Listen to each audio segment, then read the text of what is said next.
Dear students,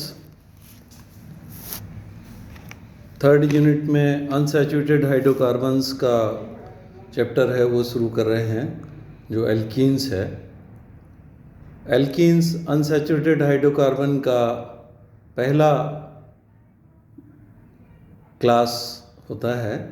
मतलब unsaturated hydrocarbon को जो हम शुरू करते हैं तो उसमें सबसे पहले एल्कीन्स ही आता है।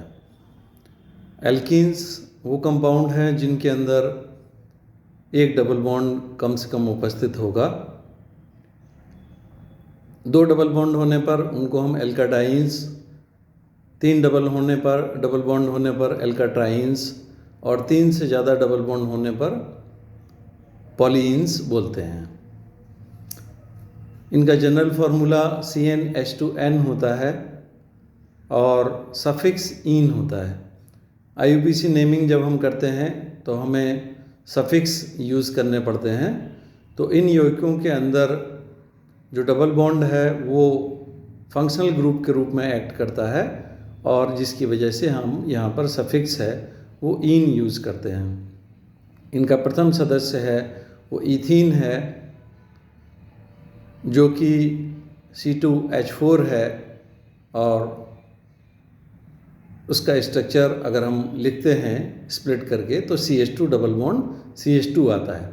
कॉमन सिस्टम में इसको इथाइलिन भी बोलते हैं, तो कॉमन नेम उसका इथाइलिन है और IUPAC नेम इथीन होता है। इनके अंदर जो डबल बॉन्ड प्रेजेंट होता है उसे हम ओलिफिनिक बॉन्ड भी बोलते हैं। ओलिफिनिक बॉन्ड क्यों बोला जाता है? क्योंकि एल्कीन्स की जब हेलोजन के साथ में अपक्रिया कराई जाती है तो डाई हेलो एल्केन्स का फॉर्मेशन होता है और जो डाई हेलो एल्केन्स हैं वो ऑयली नेचर के कंपाउंड होते हैं। उनकी जो प्रकृति है वो ऑयल जैसी होती है, ऑयली नेचर के होते हैं। तो ऑयली नेचर के होने की वजह से एल्कीन्स को ओलिफिन्स भी कहा जाता है और इनके अंदर जो डबल बॉन्ड प्रेजेंट है उसको ओलिफिनिक बॉन्ड भी कहते हैं। ये इस प्रकार से हैं।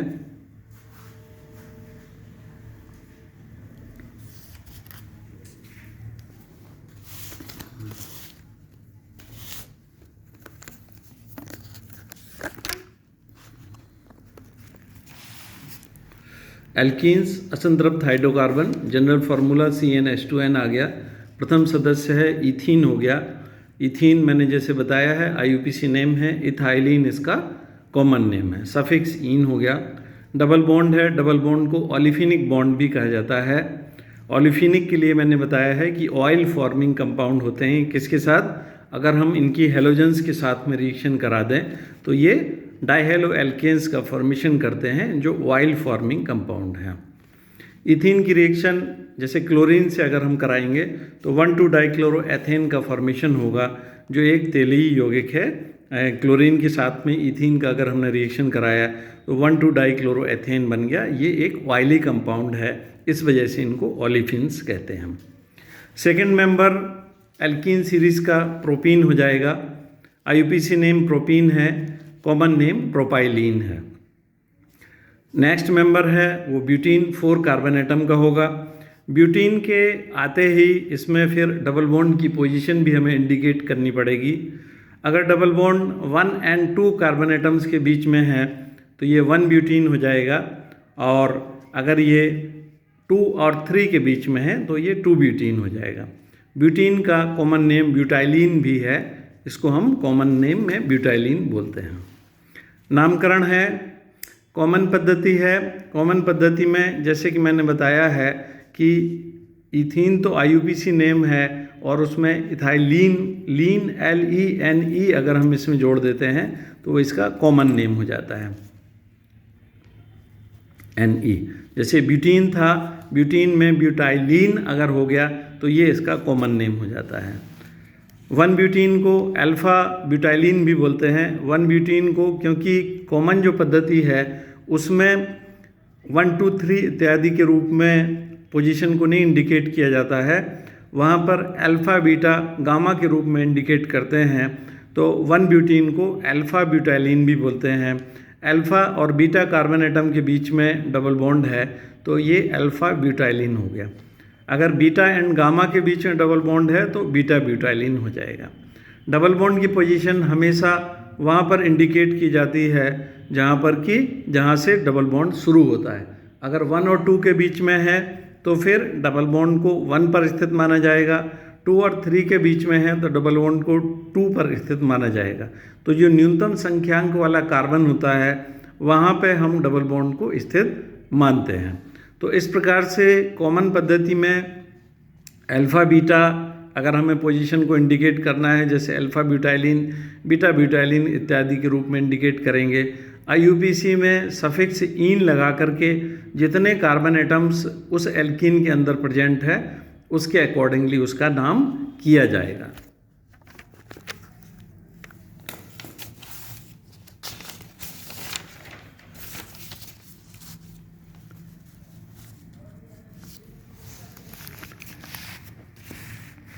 अब हम इसका IUPAC सिस्टम देखते हैं। IUPAC सिस्टम में पहला जो रूल आता है हमेशा सिलेक्शन ऑफ द चेन है। तो उस श्रृंखला का हमें चयन करना है जहाँ पर कि द्विबंध है वो उपस्थित है। उस श्रृंखला का हमें चयन करना है जहाँ पर कि डबल बॉन्ड है वो प्रेजेंट है। ये सिलेक्शन ऑफ द चेन का रूल है। इसमें हमने जैसे फॉर एग्जांपल ये कंपाउंड लिया है।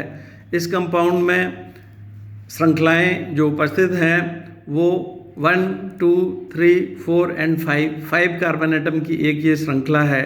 दूसरी श्रृंखला 1, 2 एंड 3 ये भी है एक।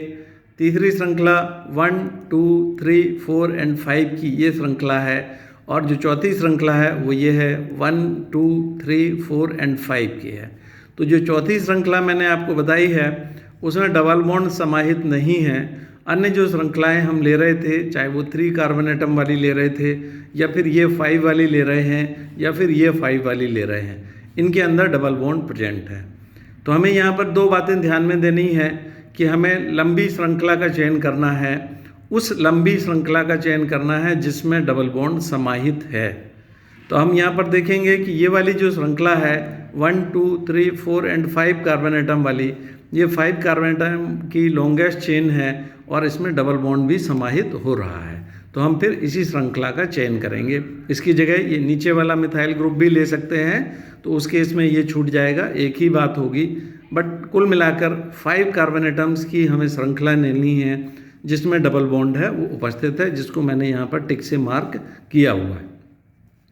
नंबरिंग करने में हमें कार्बन में चयनित श्रृंखला में नंबरिंग वहाँ से स्टार्ट करनी है जहाँ से कि डबल बॉन्ड वाले कार्बन को न्यूनतम अंक प्रदान हो। तो अब इस वाली श्रृंखला में हम देखते हैं कि कार्बन एटम नंबर 1 एंड 2 पर डबल बॉन्ड प्रेजेंट है तो हम इसको 1 पर सिचुएटेड मानेंगे। 2 पोजीशन पर एक मिथाइल ग्रुप है और 4 पर एक मिथाइल ग्रुप है। तो ये पार्श्व श्रृंखलाएं हो जाएंगी जिनको हम साइड चेन्स कहते हैं। उनको हम नामकरण करते समय उसको हम इंडिकेट करेंगे या इंगित करेंगे। तो इस प्रकार से ये जो पहला नियम है उसमें लॉन्गेस्ट चेन का सिलेक्शन हो जाएगा। 5 कार्बन का है तो ये 5 कार्बन के लिए हम जानते हैं कि पेंट वर्ड है वो यूज़ किया जाता है, तो ये पेंटीन का डेरिवेटिव हो जाएगा। दूसरा है numbering of the selected chain. Selected chain में उस सिरे से नंबरिंग करनी होती है जहाँ से डबल बॉन्ड वाला कार्बन न्यूनतम अंक प्राप्त हो। तो पहले हमने श्रृंखला का चयन कर लिया, फिर नंबरिंग उस सिरे से करेंगे जहाँ से कि कार्बन को न्यूनतम अंक प्राप्त हो। कौन से कार्बन को? जहाँ पर कि डबल बॉन्ड है स्थित है। तो यहाँ पर इसमें 1 एंड 2 के बीच में स्थित है तो ये हम इसको 1 पर स्थित मानेंगे। नेक्स्ट है द्विबंध उस कार्बन परमाणु पर स्थित माना जाएगा जो कम अंक प्राप्त करता है। तो डबल बॉन्ड को उस कार्बन परमाणु पर हम सिचुएटेड मानेंगे जो कम अंक, तो 1 और 2 के बीच में है तो इसको हम 1 पर सिचुएटेड मानेंगे। नेक्स्ट है प्रतिस्थापियों की स्थिति का क्रमांकन है। अब हमारे जो सब्स्टिट्यूएंट हैं उनकी पोजीशन को इंडिकेट करने के लिए हम जैसे ऊपर वाला ये एग्जाम्पल लेते हैं। तो अब इसमें जो मिथाइल ग्रुप है वो 2 पोजीशन पर हमने नंबरिंग की है, 1, 2, 3, 4 एंड 5 है। तो एक मिथाइल ग्रुप है वो 2 पोजीशन पर प्रेजेंट है और दूसरा मिथाइल ग्रुप है वो 4 पोजीशन पर प्रेजेंट है। तो 2 and 4 पर 2 मिथाइल ग्रुप्स प्रेजेंट हैं, तो उसके अकॉर्डिंगली हम इसमें इनकी पोजीशन को इंडिकेट करेंगे। अब 2 मिथाइल ग्रुप हैं तो उसके लिए जो हम न्यूमेरिकल प्रीफिक्स यूज़ करते हैं, 2 अगर हमारे प्रतिस्थापी हैं तो उसके लिए डाई यूज़ करेंगे, 3 अगर हैं तो ट्राई यूज़ करेंगे, 4 हैं तो टेट्रा इत्यादि इस प्रकार से हम यूज़ करते हैं। तो 2 हमारे यहाँ पर प्रतिस्थापी हैं, 2 मिथाइल ग्रुप हैं, तो उसके लिए हम डाई मिथाइल यूज़ करेंगे। अगर हमें 3 की पोजीशन इंडिकेट करना है तो ट्राई मिथाइल यूज़ करेंगे, 4 की पोजीशन इंडिकेट करना है तो टेट्रा मिथाइल यूज़ करेंगे। तो अब ये इस प्रकार से प्रतिस्थापियों का, तो हम इसका अगर हम नामकरण करना चाहते हैं तो हम यहाँ पर देखेंगे कि इसमें 2 and 4 पोजीशन पर है, तो हमारा जो नाम हो जाएगा 2,4 डाइमिथाइल पेंटीन। ईन है ये इसका सफिक्स आ गया, और 2 and 4 पोजीशन पर लिखते समय हमें ध्यान में देना है 2 and 4 के बीच में है वो कॉमा आ जाएगा। चूँकि हम 2 मिथाइल ग्रुप की पोजीशन को इंडिकेट कर रहे हैं तो उसके लिए डाई आ गया। मिथाइल 2 हैं, 2 मिथाइल हो गए, 2 and 4 पोजीशन पर है, और 5 कार्बन एटम का ये एल्कीन है तो उसके लिए हम पेंटीन वर्ड यूज़ करेंगे। 2,4 डाइमिथाइल पेंटीन है, ये इसका करेक्ट नेम हो जाएगा। लिखने का तरीका यही रहेगा, 2,4 के बाद में हाइफन आएगा और कैपिटल डी आ गया, डाइमिथाइल को लगातार में आ जाएगा, पेंटीन हो जाएगा ये। नेक्स्ट हम दूसरा एग्जाम्पल लेते हैं जिसमें कि अलग अलग प्रकार के प्रतिस्थापी हैं। जैसे ये हमने एक एग्जाम्पल लिया है तो ये हमारा वही हम रूल अप्लाई करेंगे, selection of the longest chain. Longest chain का हमें सिलेक्शन करना है जिसमें डबल बॉन्ड भी समाहित है। तो आप इसमें हमारे पास जो चेन बन रही है 1, 2, 3, 4, 5 and 6 की चेन एक ये बन रही है, दूसरी 1, 2, 3, 4, 5 and 6। अगर हम नीचे की ओर आएँ तो ये भी एक चेन आ रही है, कोई सी भी चेन ले सकते हैं। अगर हम स्ट्रेट चेन लेंगे तो ये जो इथाइल ग्रुप है ये प्रतिस्थापी के रूप में होगा, और एक ये मिथाइल ग्रुप है ये प्रतिस्थापी के रूप में हो जाएगा। 2 ग्रुप हैं, एक मिथाइल ग्रुप है और एक इथाइल ग्रुप है, ये प्रतिस्थापी के रूप में हमारे लिए है, यहाँ पर प्रेजेंट है। अब हमें नंबरिंग करनी है, तो नंबरिंग हमें उस प्रकार से करनी है कि डबल बॉन्ड को न्यूनतम अंक प्रदान हो, वो नियम हमें अप्लाई करना है। हम यहाँ से नंबरिंग अगर करते हैं तो 1, 2, 3 and 4 के बीच में ये आ रहा है डबल बॉन्ड, और यहाँ से भी नंबरिंग करते हैं 1, 2, 3 and 4 के बीच में आ रहा है, तो कुल मिलाकर 3 and 4 के बीच में डबल बॉन्ड आ रहा है, तो हम किसी भी तरफ से नंबरिंग कर सकते हैं। अब नंबरिंग करने के बाद में जो एल्काइल प्रतिस्थापी उपस्थित हैं उनकी पोजीशन को इंडिकेट करने के लिए हमें इस प्रकार से उनको संख्यांक देने हैं कि दोनों एल्काइल प्रतिस्थापी हैं उनके संख्यांकों का योग है वो न्यूनतम हो। तो अगर हम इधर से नंबरिंग करते हैं तो 4, 1, 2 and 3 पर इथाइल आ रहा है, 4 and 5 पर मिथाइल ग्रुप आ रहा है, 3 + 5 है, दोनों का योग है वो हमें 8 प्राप्त हो रहा है। अगर हम इस साइड से नंबरिंग करते हैं राइट हैंड साइड से लेफ्ट हैंड साइड की ओर, तो 1, 2, 3 and 4 2 पोजीशन पर है मिथाइल आ रहा है और 4 पर इथाइल आ रहा है। संख्यांकों का योग 2 + 4 दैट इज 6 आ रहा है। एक में नंबरिंग करने पर संख्यांकों का योग 8 आ रहा था, दूसरी तरफ से नंबरिंग करने पर संख्यांकों का योग है वो 6 आ रहा है। फिर से हम देख लें, लॉन्गेस्ट चेन का हमने सिलेक्शन किया जिसमें डबल बॉन्ड प्रेजेंट है पहला, तो ये 6 कार्बन एटम की चेन हो गई। पोजीशन को मालूम किया डबल बॉन्ड की कहाँ है, तो न्यूनतम कार्बन को जो अंक प्राप्त हो रहा है उस पर हम डबल बॉन्ड को सिचुएट मानेंगे। इधर से हम नंबरिंग करते हैं तो 3 and 4 पर स्थित है, नीचे की साइड से नंबरिंग करते हैं तब भी 3 और 4 पर स्थित है, तो हम किसी भी तरफ से नंबरिंग कर सकते हैं। लेकिन नंबरिंग करने में यहाँ हमारे लिए इस चीज़ का ध्यान देना होगा कि जो एल्काइल प्रतिस्थापी हैं उनकी पोजीशन का अंक भी न्यूनतम प्राप्त हो। तो मैंने बताया है कि अगर हम राइट हैंड से लेफ्ट हैंड की ओर करते हैं तो जो क्रमांकन आता है 2 पर और 4 पर उसका योग 6 है, और लेफ्ट से राइट की ओर करते हैं तो क्रमांकन का योग आता है 3 + 5 दैट इज 8 है। अर्थात हमारी ये जो नंबरिंग है वो ठीक नहीं है, हम इसको रॉन्ग कर देंगे, और इस प्रकार से ये जो नाम आया है ये नाम ठीक नहीं है, ये वाला नाम है ये हमारा सही नेम हो जाएगा। अब 4 इथाइल and 2 मिथाइल और 3 पोजीशन पर डबल बॉन्ड स्थित है तो 3 हेक्सीन हो जाएगा। लिखने में हम अल्फ़ाबेटिक ऑर्डर को ध्यान में देंगे।